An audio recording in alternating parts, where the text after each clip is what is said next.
JBN, we keep you informed. I am Michelle Jones, and in the news, them deal with them wicked. 2 men found dead on Maxwell Avenue. The bodies of 2 men, who were shot execution style, were found at a dilapidated house on Maxwell Avenue in St. Andrew on Monday morning. One of the deceased has been identified as Kevon Reed. Residents reported hearing gunfire in the area. The men were discovered in an upstairs room of the 2-story building. Them deal with them wicked, up them messy. Whole heap of shot them give them, said an investigator, describing the scene. Operations officer for the St. Andrew South Police Division, Deputy Superintendent Coleridge Minto, said the bodies were found in the upper section of a building.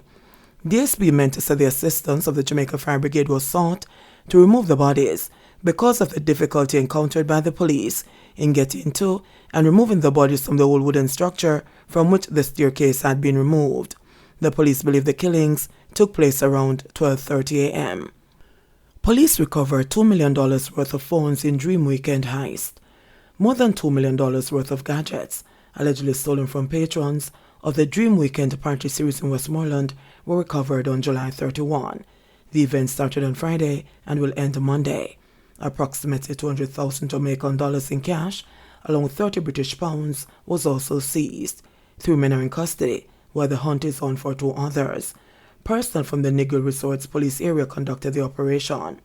Among the items were 16 iPhones, 2 Samsung Galaxy phones, 2 laptops, and 36 RSIMs, which are used to unlock phones.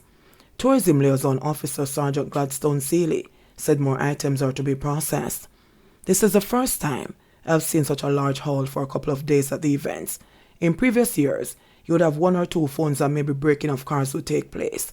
I must commend the officers for doing such a remarkable job, Seeley said. This is the first time I've seen such a large haul for a couple of days at the events. In previous years, you would have 1 or 2 phones and maybe breaking of cars would take place. I must commend the officers for doing such a remarkable job, Seeley said.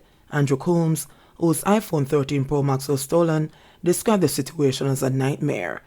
These men left their homes to rob people of having a good time. It is sad, because people spent their money to enjoy themselves, especially after the pandemic, he said. Cops are awaiting legal advice on Samshop Square shootout.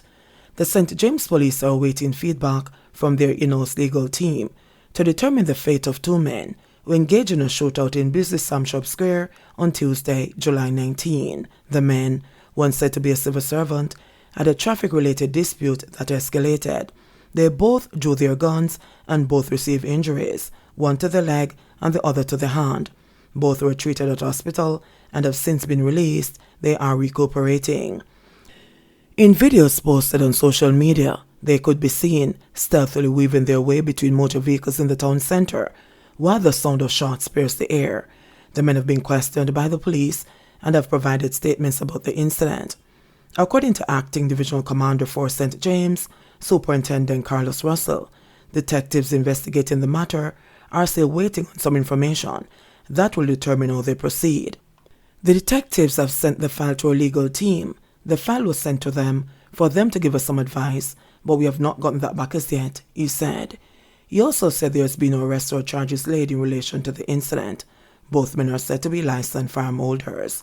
The shootout in the heavily trafficked city center garnered national attention, with the men's action being roundly condemned. Chief Executive Officer of the Firearms Licensing Authority, FLA, Shane Darling, has indicated that the FLA will be doing its own investigation. Jamaica has made outstanding progress despite hardships, says PM Holness. As Jamaica gears up to celebrate another Emancipation Day on Monday, Prime Minister Andrew Holness encouraged Jamaicans to reflect on what has been gained since the country earned its freedom. In his Emancipation Day message for 2022, Holness highlighted that although Jamaica is experiencing tremendous hardship at this time, the country has also made outstanding progress. That progress, he expressed, was directly linked to the struggles the nation has undergone.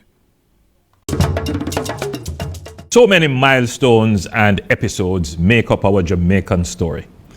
However, we can agree that the proclamation of emancipation in 1834, after over 300 years of both Spanish and British enslavement, is pivotal to understanding our current situation and future trajectory.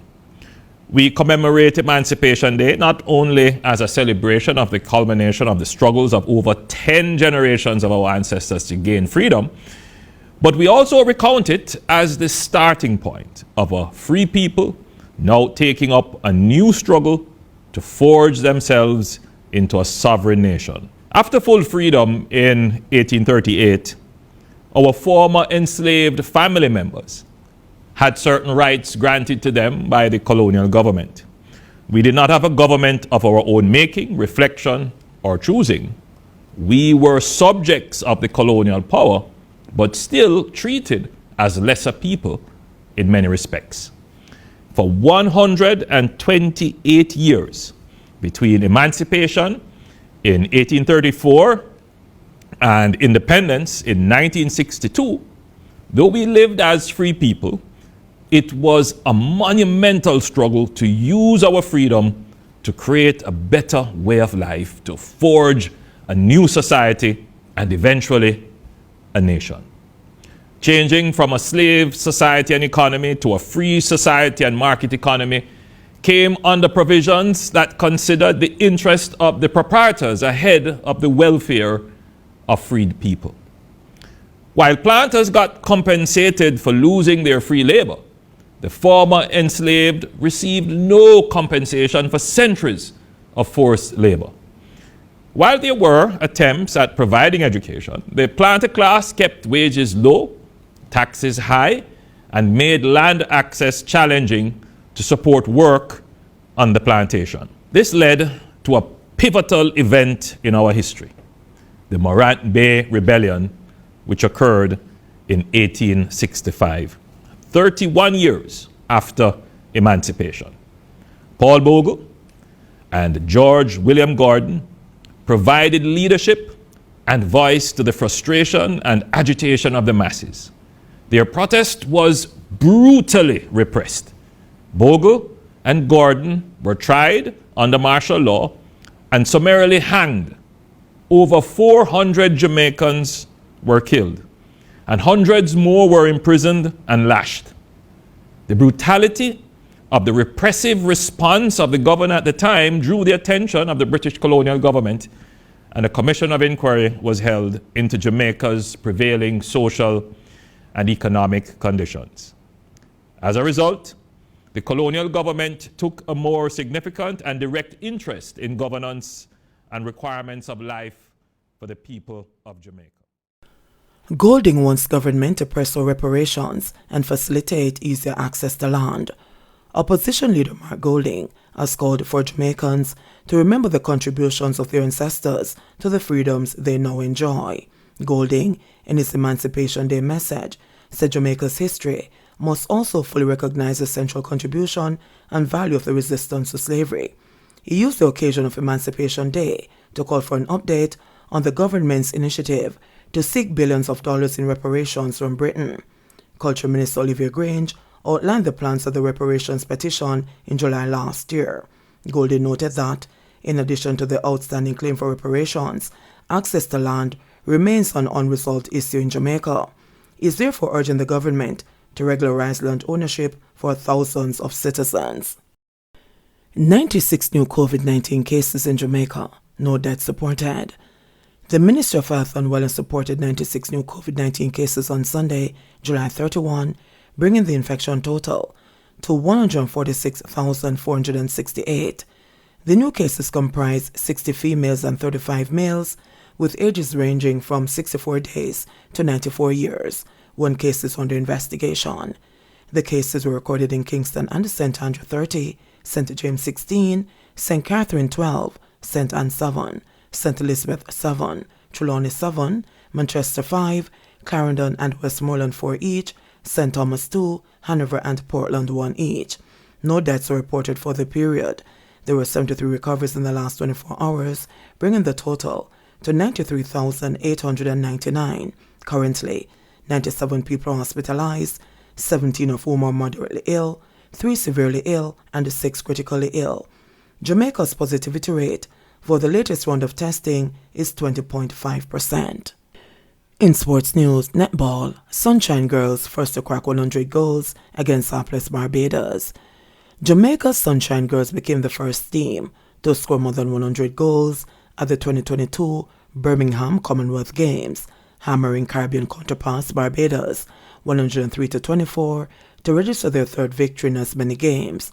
This massive victory follows double-digit wins over Wales and South Africa last weekend and joins Australia in the lead with maximum 6 points. Jamaica, who rested top scorer Janelle Fowler for most of the match, bringing her on only in the final quarter, held Barbados to under 10 points in all 4 periods of the game while scoring at least 22 points. Led by 58 goals from Shimonia Nelson, the Sunshine Girls led 23-5 after the first quarter and were well ahead 51-9 at halftime and 73-17 after 3 quarters, but did not let up, scoring 30 goals in the final period. Nelson, who played in all 4 quarters, got her 58 goals from 60 attempts. Fowler scored 24 goals from 27 attempts in just 15 minutes on the court. Shanice Beckford scored 12 from 13 attempts, and Rebecca Robinson, who came on at the start of the third quarter, scored 9 goals from 9 attempts. Jamaica will next play Scotland before setting up a big match up against Australia in their final pool game. Weightlifting. Mears finishes 11th in weightlifting.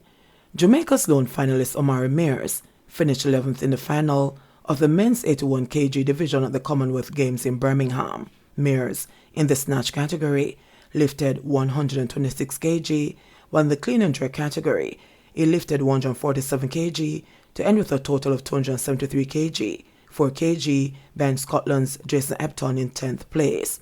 The competition was won by England's Chris Murray, 325 kg, while Australia's Kyle Bruce, 323 kg, and Canada's Nicholas Vachon, 320 kg, rounded off the top 3. In track and field, Brenna Williams misses out on 100 meters chance at Commonwealth Games.